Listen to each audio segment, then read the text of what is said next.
வணக்கம். இது தமிழருவியின் பிரதான செய்திகள். இன்று 26ஆம் தேதி 10ஆம் மாதம் 2025ஆம் ஆண்டு ஞாயிற்றுக்கிழமை. இன்றைய பிரதான செய்திகளுக்குள் உங்களை அழைத்து செல்லும் நான் மலரவன். முதலில் இடம்பெற இருக்கும் செய்திகளில் தாயக செய்திகள்.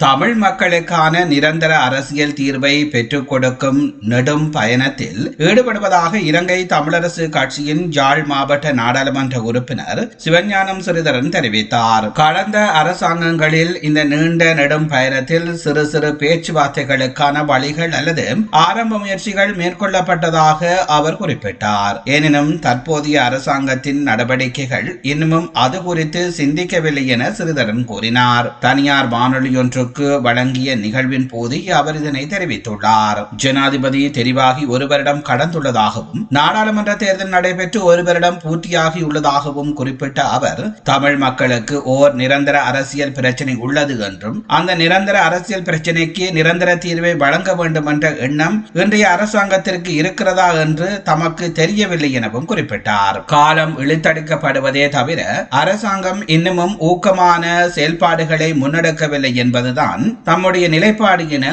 அவர் தெரிவித்துள்ளார். மதுபான உற்பத்தி உரிமம் குறித்து விவாதிக்க கிங்ஸ்பரி உணவகத்தின் ஒரு தொழிலதிபரை சந்தித்ததாக நாடாளுமன்ற உறுப்பினர் ராசமாணிக்கம் சாணக்கியன் முன்வைத்த குற்றச்சாட்டை பிரதி அமைச்சர் சதுரங்க அபயசிங்க நிராகரித்துள்ளார். நாடாளுமன்றத்தின் சிறப்புரிமை பிரச்சனையை எழுப்பிய பிரதி அமைச்சர் அபயசிங்க நாடாளுமன்ற உறுப்பினர் ராசமாணிக்கம் சாணக்கியனின் கருத்துக்களால் தனது நாடாளுமன்ற சிறப்புரிமைகள் மீறப்பட்டுள்ளதாகவும் இதற்கு சபாநாயகர் உரிய நடவடிக்கை எடுக்க வேண்டும் என்றும் வலியுறுத்தினார். இவ்விடயம் தொடர்பில் பிரதி அமைச்சர் மேலும் தெரிவிக்கையில், பொது அதிகாரிகளாக நாங்கள் தினசரி அடிப்படையில் முதலீட்டாளர்களையும் சாத்தியமான முதலீடுகளின் ஆர்வமுள்ள தனிநபர்களையும் அடிக்கடி சந்திப்போம். ராசமாணிக்கம் சாணக்கியன் குறிப்பிட்டது போல விவாதம் ஒருபோதும் நடக்கவில்லை. மேலும் எனக்கு அப்படி ஒரு கடிதமும் ஒருபோதும் வரவில்லை. யூடியூபில் தோன்றும் விடயங்களை பிரபலப்படுத்த நாடாளுமன்றம் பயன்படுத்தப்பட வேண்டாம் எனவும் உறுப்பினர்களை நான் கேட்டுக்கொள்கின்றேன் என்று அவர் தெரிவித்தார். அத்தோடு ஒப்பந்தங்களை முடிவுக்கு கொண்டு வந்து வெளிப்படை தன்மையை உறுதி செய்வதற்காகவே தான் அரசியலில் நுழைந்ததாக பிரதி அமைச்சர் மேலும் கூறினார். நாங்கள் இந்த நிறுவனத்தின் நேர்மையை பாதுகாப்பது மட்டுமல்லாமல் வணிக ஆர்வமுள்ள இவரையும் சம்பந்தப்பட்ட அதிகாரிகளிடம் வழி நடத்துகின்றோம் என்று அவர் கூறினார். இந்த கூற்றுக்கு பதிலளித்த நாடாளுமன்ற உறுப்பினர் ராசமாணிக்கம் சாணக்கியன் பிரதி அமைச்சரின் கருத்துக்கள் தனிப்பட்ட அறிக்கையா அல்லது சிறப்புரிமை குழுவிற்கு பரிந்துரைக்கப்பட வேண்டிய விடயமா என்று கேள்வி எழுப்பினார்.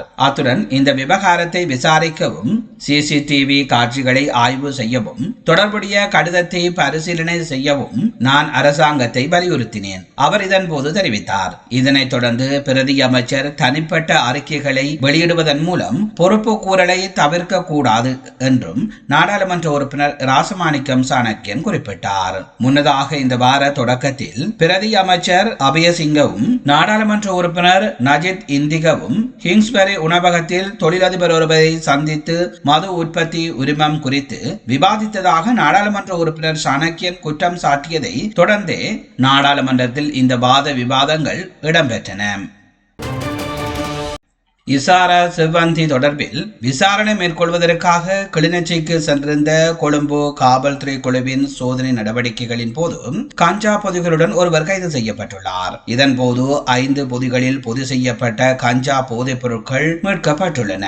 செவ்வந்தி தங்கியிருந்ததாக கூறப்படும் கிளிநொச்சி அம்பாள்குளம் பகுதியிலேயே கொழும்பிலிருந்து சென்றிருந்த காவல்துறை குழுவினர் சோதனை நடவடிக்கைகளை முன்னெடுத்திருந்தனர். இதன் போது குறித்த பகுதியில் இருந்து மீட்கப்பட்ட கஞ்சா பொதிகளுடன் சந்தக நபர் கொழும்பு காவல்துறை குழுவினரால் கிளிநொச்சி காவல் நிலையத்தில் ஒப்படைக்கப்பட்டுள்ளார். இதேவேளை யாழ்ப்பாண மாவட்டத்தில் கடந்த 2 நாட்களில் மாத்திரம் போதைப் பொருள் சம்பவம் தொடர்பாக 7 பேர் கைது செய்யப்பட்டுள்ளதாக யாழ்ப்பாண காவல்துறையினர் தெரிவித்துள்ளனர். இவர்களில் ஒருவருக்கு மாத்திரம் உயர் நீதிமன்றத்தால் பிணை வழங்கப்பட்டுள்ளதாகவும் ஏனைய 6 பேரும் விளக்கமறியலில் வைக்கப்பட்டுள்ளதாகவும் காவல்துறை அதிகாரி ஒருவர் தெரிவித்தார். இந்த சந்தக நபரிடமிருந்து பெருமளவிலான போதைப் பொருட்களை மீட்கப்பட்டுள்ளதாக தெரிவிக்கப்படுகின்றது.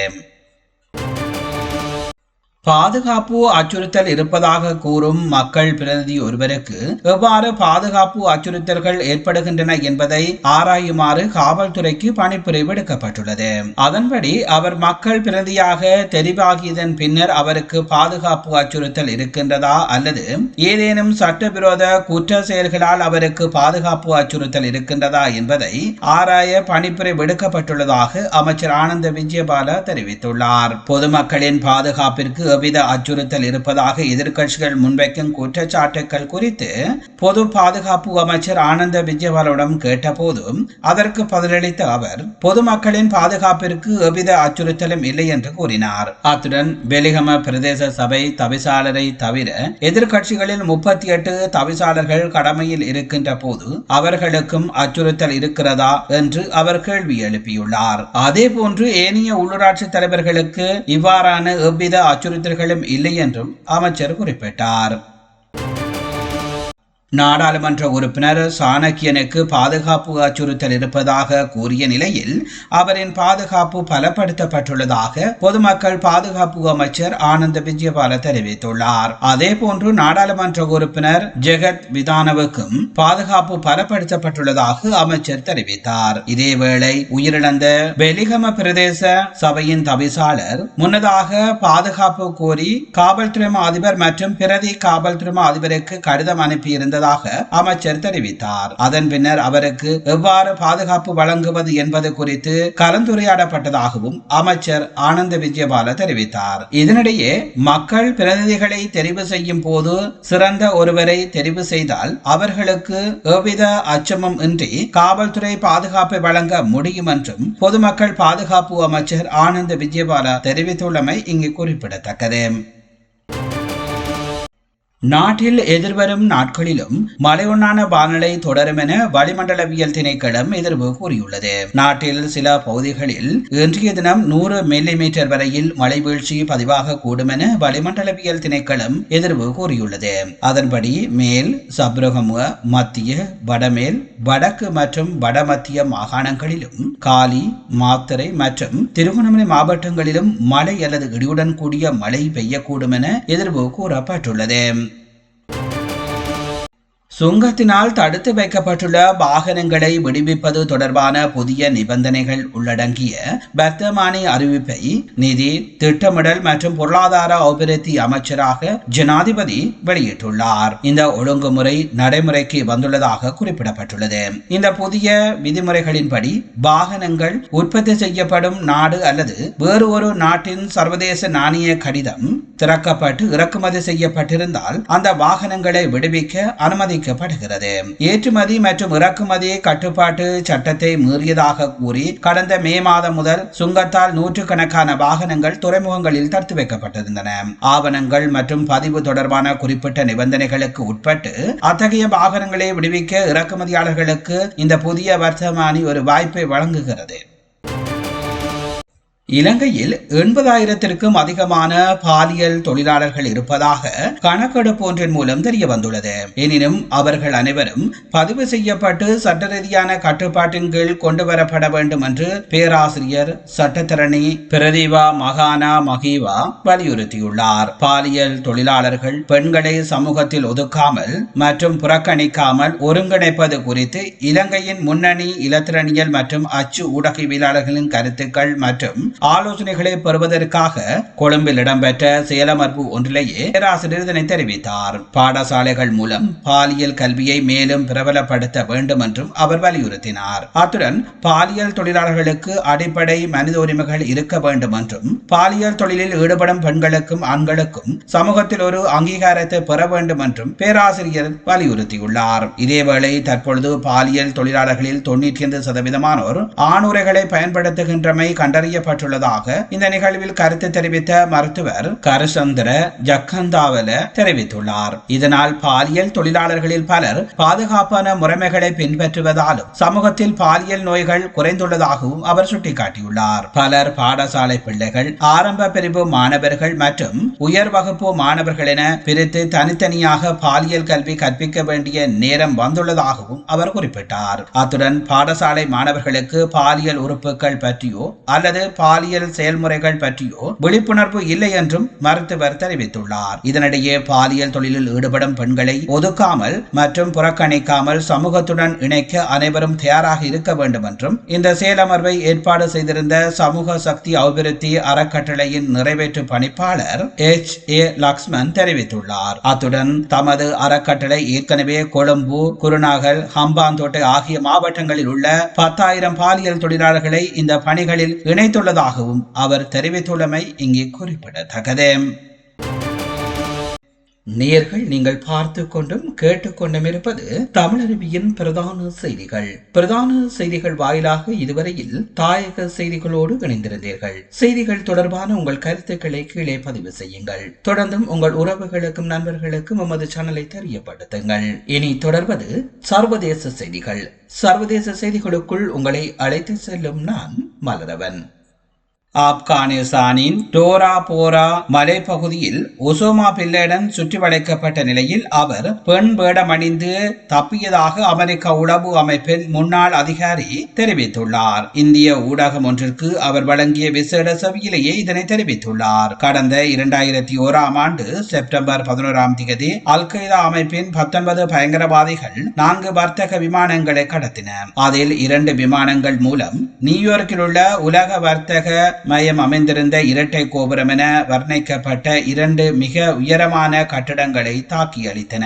3வது விமானத்தின் மூலம் அமெரிக்காவின் விர்ஜீனியாவில் உள்ள பாதுகாப்புத்துறை தலைமை அலுவலகமான பென்டகன் மீது தாக்குதல் நடத்தினர். மற்றொரு விமானம் பென்சில்வேனியாவில் விளை நிலத்தில் மோதி விபத்துக்குள்ளானது.